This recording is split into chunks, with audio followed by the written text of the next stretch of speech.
السلام علیکم۔ وقت کے رسول کو کہا جا رہا ہے، اللہ تعالیٰ فرما رہے ہیں کہ اے رسول، جمہوریت کے کہنے پر نہ چلو، جمہوریت گمراہی کے راستے پر چل رہی ہے، تو ہم کیا ہیں؟ یعنی جمہوریت کے بارے میں قرآن کے اندر بہت جگہ پر فرمایا گیا ہے کہ جمہوریت فاسقوں کی ہے، جمہوریت کافروں کی ہے، جمہوریت ظالموں کی ہے، جمہوریت نہ جاننے والوں کی ہے۔ تو ہم نے جمہوریت کو ہی دین بنا لیا ہے، جمہوریت کو ہی اسلام کی سیاست بنا لیا ہے، تو کیا ہم رسول کریم کے نقش قدم پر چل رہے ہیں؟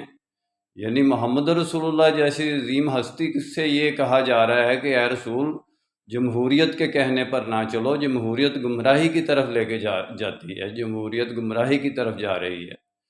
تو کہنے کا مقصد یہ ہے کہ ہم لوگوں نے، مولانا مودودی جیسے لوگوں نے، مغرب زدہ مفکرین نے جمہوریت کو ہی اسلام کی پولیٹکس قرار دے دیا، جس کو اللہ تعالیٰ نے گمراہی کہا، جس کو ظلم کہا، جس کو شرک کہا، جس کو فسق کہا، جس کو یعنی کہ کفر کہا، اس کو اسلام کی سیاست قرار دے دیا۔ تو بھائی اگر یہ بات ہے تو پھر باقی ان کا اسلام کیسا ہوگا؟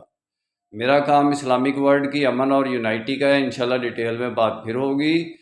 نسبت وحدت خدمت خیر کے ساتھ، اللہ حافظ۔